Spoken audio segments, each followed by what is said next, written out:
సీరియల్లో సినిమాలో నటించాలనుకుంటున్నారా? అయితే వెంటనే మా యాక్టింగ్ స్కూల్లో జాయిన్ అవ్వండి. సుమన్ టీవీ ప్రేక్షకులు నమస్కారం.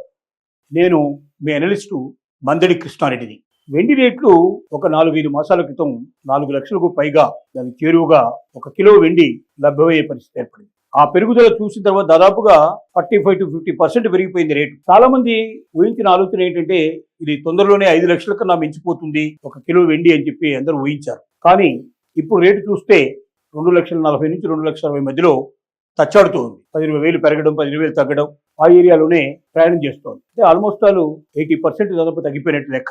ఎందుకు ఈ పరిస్థితి ఏర్పడింది? భవిష్యత్తులో ఇలాగే ఉంటుందా? వెండి మీద పెట్టిన పెట్టుబడి చాలా మంది మేము ఎందుకు పెట్టుబడి పెట్టామని బాధపడుతున్నారా? ఈ పరిస్థితి ఇలా కంటిన్యూ అయినట్టయితే దీన్ని ఏ రకంగా మనం ప్రపంచం లోపల ఆగడానికి అవకాశాలు ఉన్నాయనేది ఒక పెద్ద ప్రశ్న. ఈ ప్రశ్నకు సమాధానం ఏమిటంటే వెండి ధర విపరీతంగా పెరిగి ఎందుకు ఆగిపోయింది? అసలు వెండి ధర పెరగడానికి ముఖ్య కారణాలు ఏమిటో ముందు మనం తెలుసుకుందాం.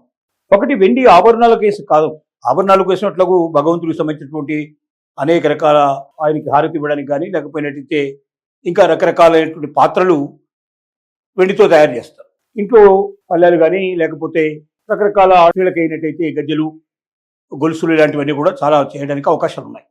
ఈ రకమైనటువంటి ఆభరణాలు, పాత్రలే కాకుండా ప్రముఖంగా ఇప్పుడు వెండి ఇంత రేటు ఒకేసారి పెరగడానికి కారణం ఏంటంటే పారిశ్రామిక రంగం లోపల వెండిని ఉపయోగించడం.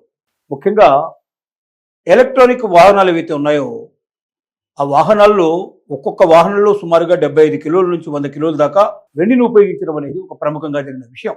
రెండోది, ఔషధ పరిశ్రమలో కూడా దీన్ని బాగా వాడుతున్నారు. మూడోది ఏమిటంటే సెమీ కండక్టర్స్లో కూడా దీన్ని ఉపయోగిస్తున్నారు. ఇలాగా నాలుగోది మనకు సోలార్ ఎనర్జీలో కూడా దీన్ని ఉపయోగిస్తున్నారు. ఇలాగ అనేక పరిశ్రమల లోపల విరివిగా విపరీతంగా వెండిని ఉపయోగించడం వల్ల ఒక్క రోజుకి కొన్ని వేల వాహనాలు తయారవడం వల్ల ప్రపంచమంతా కలుపుకుంటే 1,00,000 వాహనాలు తయారైనా ఆశ్చర్యపడాల్సిన అవసరం లేదు. ఒక రోజుకి ఇన్ని వాహనాల లోపల 75 కిలోల చొప్పున వెండి వాడితే ఎంత వెండి వాడతారని దీన్ని బట్టి మీరు అర్థం చేసుకోవచ్చు. కాబట్టి వెండి విపరీతమైన వాడకం ఏర్పడి డిమాండ్ ఎక్కువైపోయి సప్లై తగ్గిపోయి ఆటోమేటిక్గా వెండి ధర విపరీతంగా పెరిగిపోయింది ఒకప్పుడు 4 మాసాల క్రితం. మరి ఈ 4 మాసాల లోపల ఏం జరిగింది మనకంటే మనకు తెలుసు, పశ్చిమాసియా యుద్ధం అనేది వచ్చింది. ఈ పశ్చిమాసియా యుద్ధం అమెరికా, ఇజ్రాయెల్, ఇరాన్ మధ్యలోనే కాకుండా ఇది ప్రారంభమైన నుంచి ఇప్పటిదాకా ప్రతి దేశాన్ని నష్టపరుస్తోంది. ఎందుకంటే హార్మోజ్ జలసంధిని ఇరాన్ ఎప్పుడైతే పూర్తిగా ఆపేసిందో నౌకల వాహనాలని కూడా పూర్తి నౌకలు రావడం మానేశాయి. అంటే ఎక్స్పోర్టు, ఇంపోర్టు రెండు ఆగిపోయినాయి. ఇంకోటి, ఇంధనం సరఫరా పూర్తిగా ఆగిపోయింది, గ్యాస్ సరఫరా ఆగిపోయింది. దీనివల్ల అన్ని దేశాల్లో కూడా గ్యాస్కి, ఇంధనానికి రేట్లు విపరీతంగా పెరిగిపోయాయి. భారతదేశం లోపల కమర్షియల్ వాటికి కొంత పెంచినా కూడా ఇంకా డొమెస్టిక్ గ్యాస్కి ఏమైనా పెరగకుండా జాగ్రత్త పడుతున్నారు, చాలా తక్కువగా పెంచి. అలాగే పెట్రోలియం ఉత్పత్తులు కూడా ఇప్పటిదాకా పెద్దగా తేడాలు రాలేదు. దానికి అనేక కారణాలు ఉన్నాయి, దాన్ని మనం ఎప్పుడైనా ఇంకోసారి డిస్కషన్ చేసుకున్నాం. ఏది ఏమైనప్పటికీ పశ్చిమాసియా యుద్ధం యొక్క ప్రభావం వెండి ధరల మీద విపరీతంగా పడింది. దీనికి తోడుగా డాలర్ కొంత బలపడటం వల్ల కూడా కొంతవరకు వెండి కానీ బంగారం కానీ రేట్లు తగ్గడానికి తోడ్పడింది.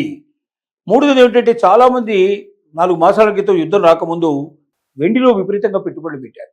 డిజిటల్ వెండి అంటే డైరెక్ట్గా వెండి కొనకుండా వాళ్ళు డిజిటల్ రూపం లోపల వాళ్ళు దాంతో పాటుగా రకరకాల ఫార్మాట్స్ లోపల వాళ్ళు వెండిని దాచుకోవడం జరిగింది. ఎప్పుడైతే ఈ యుద్ధం ప్రారంభమైందో చాలామంది ఏంటంటే ఆ వెండిని విత్డ్రా చేసేస్తున్నారు. అంటే మార్కెట్లోకి అంత వెండిని ఇంతకుముందు నిల్వ చేశారు. డిజిటల్ రూపం లోపల డైరెక్ట్గా వెండి కస్టమర్ కొనకపోయినప్పటికీ కస్టమర్ పే చేసినటువంటి డబ్బుకి ఆ రోజుకి ఎంత వెండి వస్తుందో అంత వెండిని వాళ్ళు నిల్వ చేస్తారు. అలా నిల్వ చేసినటువంటి వెండి అంతా కూడా మార్కెట్లోకి వచ్చేసేసరికల్లా ఒకసారి మార్కెట్ లోపల రేట్ డౌన్ అయ్యే పరిస్థితి ఏర్పడింది. రెండోది, అమెరికన్ బ్యాంకుల లోపల వడ్డీ రేట్లు తగ్గుతాయి, పెరుగుతాయనే భావంతో కూడా కొంతమంది ఉండటం వల్ల అవి తగ్గినట్టయితే లేదా పెరిగినట్టయితే దాని ప్రభావం మార్కెట్ మీద ఉంటుంది. పెరిగినట్టయితే ఏంటంటే వడ్డీ రేట్లు పెరిగితే చాలామంది డబ్బులు బ్యాంకులోనే వేసుకుంటారు, బయట ఏమీ తీసుకోరు. వడ్డీ రేట్లు తగ్గితే బంగారం మీద, వెండి మీద, ఇట్లాంటి వాటి మీద వాళ్ళు ఇన్వెస్ట్ చేస్తారు. కాబట్టి వడ్డీ రేట్లు పెరుగుతాయనేటువంటి ఆశతోటి వడ్డీ రేట్లు పెరిగితే బ్యాంకులోనే పెట్టుకుందాం, ఆ వడ్డీ మనకు ఎక్కువగా వస్తుంది వేసేదానికన్నా అనే భావంతో కూడా కొంతమంది ఆ రకంగా బ్యాంకు లోపల డబ్బులు మార్చుకోవడం జరిగింది. అంటే దానివల్ల కూడా కొంత ప్రభావం ఉంది.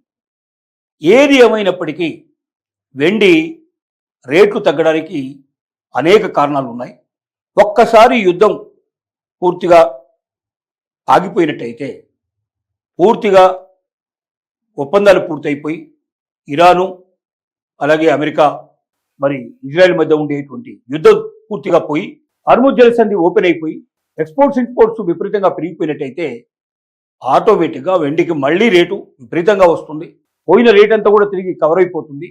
సంవత్సరం చివరి నాటికి 5 లక్షలు దాటినా ఆశ్చర్యపడాల్సిన అవసరం లేదని ప్రపంచ నిపుణులంతా చెప్తున్నారు. కాబట్టి ఎవ్వరూ వరీ కావాల్సిన అవసరం లేదు. వెండి మీద పెట్టుబడి పెట్టిన వాళ్ళు, హై రేట్లో వెండి కొన్నవాళ్ళు, అయ్యో ఇంత రేట్లు పెరిగిపోయినాయి, ఇప్పుడు అమ్ముకుంటే మాకు నష్టం వస్తుందో, లేదా ఇన్ని లాభాలు వస్తాయని మేము పెట్టుకున్నాం, మాకు లాభాలు రాలేదని వరీ అవ్వాల్సిన అవసరం లేదు. మీరు ఈ యుద్ధం అయిపోయేదాకా వెయిట్ చేయండి. యుద్ధం అయిపోయిన తర్వాత రేట్లు ఎలా పెరుగుతాయో మీరు చూస్తారు. వెండికి మాత్రం అసలు బంగారం రేట్లు పెరిగినా పెరగకపోయినా, బంగారంలో ఫ్లక్చువేషన్స్ విపరీతంగా వచ్చినా, ఏదో ఒక కారణం చేత బంగారం స్టాగ్నెంట్ అయిపోయినా, లేదా రేటు బాగా డౌన్ అయిపోయినప్పటికీ వెండి రేటు మాత్రం తగ్గదు. ఎందుకంటే రోజు రోజుకు వెండిని పారిశ్రామికంగా విపరీతంగా విస్తృతంగా ఉపయోగిస్తున్నారు. కాబట్టి భవిష్యత్తులో వెండి బంగారాన్ని మించిపోయినా ఆశ్చర్యపడాల్సిన అవసరం లేదు. ఆ రోజున వెండి దాచుకున్న వాళ్ళందరూ ఆనందపడతారు. కాబట్టి వెండి మీద ఇప్పుడు ఎవరైనా పెట్టుబడి పెట్టాల్సుకుంటే ఇది రైట్ టైం. ఇంత తక్కువ రేట్లో ఇంకా మళ్ళీ తర్వాత మీకు దొరకకపోవచ్చు.